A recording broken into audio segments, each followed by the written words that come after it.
Magandang buhay, everybody! Welcome sa Kat's Family Vlog.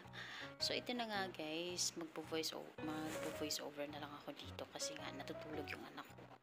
So, ito na nga pala yung mga nabili kong goods nung dinala ko yung friend ko. Makikita nyo, lahat yan mga imported products guys. Nakuha ko siya ng 80% dahil sa kaibigan ko. Katabi lang kasi ng shop niya. So, entitled siya sa 80%. So, anyway, ayan, isa-isa ko na siyang tinikman yan, guys. And, alam nyo ba yung bill ko dyan is supposed to be, ang babayaran ko is nasa 100 plus ringgit. Pero, lahat ng items na yan, guys, ang binayaran ko lang is nasa 22 ringgit lang. So, can you imagine? Mga imported products pa naman yan lahat. So, ayan, ito ang una kong tinikman. So far, lahat siya masarap guys, lalong-lalo na sa kape. Ayan, makikita nyo rin dyan, meron akong kapartner na kape. Ayan, alam nyo ba kung bakit nag-80% yan? Kasi nga, lahat ng yan magpapasok or ang expiration date is ngayong taon. Ayan, nagki-clearing sila guys ng stocks. Kasi nga magsasara na yung grocery store. And yun, magsasara na yung grocery store kaya nagki-clearing stocks sila. Everyday meron silang bagong sales ng mga items guys. Ayan.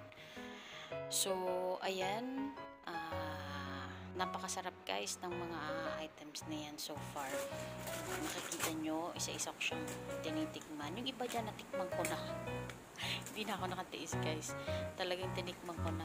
Kasi nga, sobrang sarap niya. Ayan naman, sunod kong titikman is may 25% lang siya ng sugar. So, sobrang sarap din niya sa kape kasi nga, meron siyang mga almonds and different types of nuts or something. Ayan. Sobrang masasarap sila in fairness. Yun. So, yan naman ang pangalawa kong tinikman.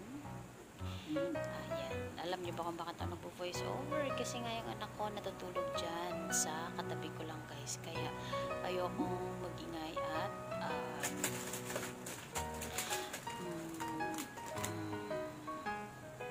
kasi nga sobrang lakas ng boses ko, di ba? Kaya yun, nag-decide na lang ako na huwag na lang magsalita. Sabi ko, i-voice over ko na lang ito. So, ayan. Ayan. Nung tinitake ko to guys is early in the morning to. Ayan. Kung saan, ito na yung naging breakfast ko. Ayan, nagpo-breakfast. Ayan naman is parang Coco Crunch pa. Ayan, cereals. Ayan, masarap din yan. Sobrang sarap din. Ayan. Pero yung pinaka the best talaga dyan, meron dyan the best na biscuits guys. Alam niyo ba yung crumbs? Parang may kalasya siya. Kalasya siya ng Skyflakes. Ayan, ayan, ayan, ayan. Tingnan nyo, isa na lang yung natira. Kasi nga naubos ko na. Naubos ko na siya guys. Isang packet na lang yung natira. Tapos ayan. Ayan. Ubos na rin. Yan yung ano ko, nilantakan ko. Ayan naman, bars. Ano ba tawag dyan? Alimutan ko na, nut bars yata yan. Ayan, masarap din yan. Alam mo ba kung bakit ko nagustuhan yung mga yan guys? Kasi nga, hindi sila matatamis. Ayan. Ayan. Pinagtatapo ko na yung mga boxes ko guys. Kasi nga, very bulky naman. Ayoko mag-keep ng mga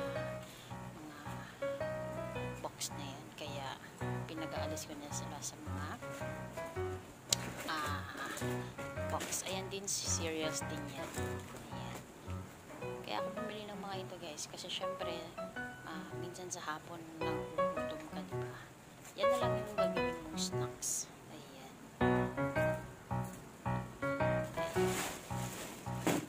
So, yan lahat. Yan, sabi ko sa inyo, yan pinaka the best kasi parang kalasa siya ng Skyflakes. Kaya naman naubos ko siya lahat. Ayan. Binigay lang niya ng friend ko.